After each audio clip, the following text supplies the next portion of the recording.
Hello everybody. Today I have a demonstration on another 3x5x7.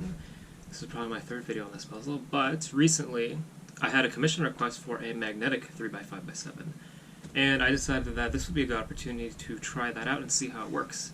Oftentimes with Ultimate Shapeshifters there is an issue with alignment, and I wanted to see if magnets really help with that, and it seems that they did help quite a bit in this case. So first, getting a look at the stickers of this puzzle. These are, once again, made from my friend who goes to Western. Not a public seller, but he makes good stickers. So, just taking a look at a checkerboard pattern. The stickers look fantastic as per usual. Thank you, Cole, for these. And as you can hear, this is also post-processed. As in, when I turn the layers, you can't hear the sound of the 3D printed layers scratching up against each other because they have been sanded down. Now, I'm going to try my best to demonstrate the magnets in this puzzle, more so than give my regular demonstration review. For this is made from the, I believe it's the Yuxin Little Magic M 7x7, which is just a little bit bigger than what I normally use, the MFJS May Long 7x7. But this is still quite a compact puzzle in my opinion. Now, for the outer layers, the magnets don't do too much. You can feel them, but they don't engage that much, and that's attributed to the original puzzle. But for the inner layers, which in this case is the outer layers for the red and the orange side, since they're bandaged, the magnets do engage noticeably well. And the layers will stop when you want them to, or they'll start to bind when you want them to. Which is great because when the puzzle is fully scrambled, getting those inner layers aligned won't be as big of an issue. For the green and blue sides, same deal. And it sort of just sticks. And the white and yellow sides, same thing. And that's really nice. When solving this, I haven't scrambled this yet, but I will scramble it for this video. These layers are going to align themselves that way that you don't have to. And I do believe that, I think it's Diansheng, is coming out with a magnetic 8x8 and 9x9. And they are also relatively small puzzles, which is good because we can maintain the compact size when extending off of them.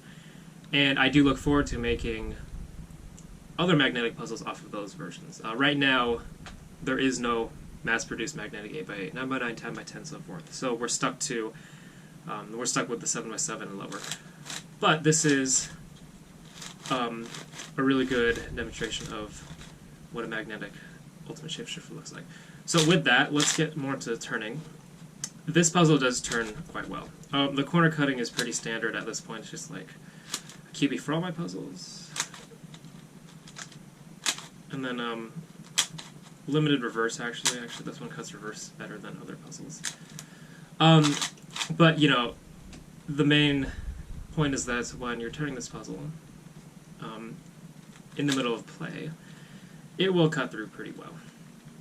That might be too much. But that's not going to be an issue. So, without further ado, oh wait, actually, just to show off the size, it is, it's not that much bigger than the other 3x5x7 I made. Where's my 3x3? Here it is next to just a standard 3x3. It's not particularly large, which is great for someone with small hands like me. And then a mass-produced 5x5. This is, I don't remember, some Moyu magnetic 5x5, I think it's the world record. Way long? No, that's the 3. It's one of them. It's outdated, it's about a year old. It's one of the magnetic 5x5s. Not too big of a puzzle.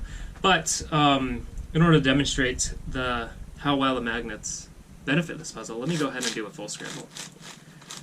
I admittedly don't really remember how to solve a 3x5x7, but I do remember how to scramble one. So first you're going to scramble it by turning each layer 180 degrees. This is going to ensure a full and proper scramble. And as well as this, I'm demonstrating the turning quality of the puzzle. And I'm also breaking it in, because I did lube this puzzle, but I have not turned it enough yet to circulate the lube around the puzzle.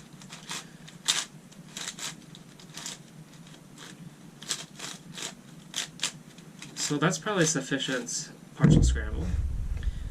Now we are going to, I should say, turn this axis by, usually what I do this is, I scramble ultimate shapeshifter differently. I scramble them like this, where I turn the red and orange sides by 90-degree increments, and then the rest by 180-degree increments. I found that for some reason this gives a better, more proper scramble.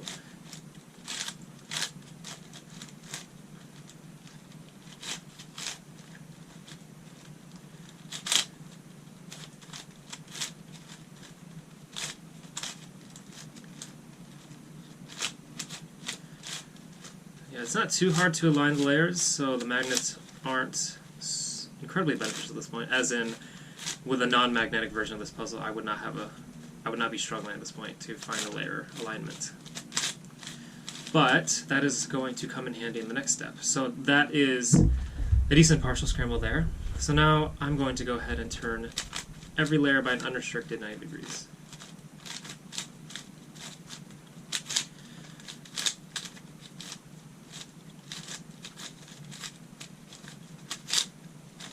You know, now that I have the scramble, to be honest, 3x5x7 was never particularly difficult for me to align. So the magnets, although they are beneficial, I would not have any trouble playing with a regular 3x5x7. But I suppose since the magnetic 3x5x7 is only about $15 more, this might be a nice upgrade. Plus, the turning quality is nice, and I do think that the Little Magic 7x7 is just overall a higher quality puzzle than the Meilong. But I think that is a sufficient scramble. I am able to turn it quite fast for an ultimate shapeshifter. But yeah, that is a demonstration of the magnetic post-process 3x5x7. I hope to make more magnetic puzzles in the future, if anybody so wishes to order them. But thank you so much for watching today's video, and I will see you in the next one.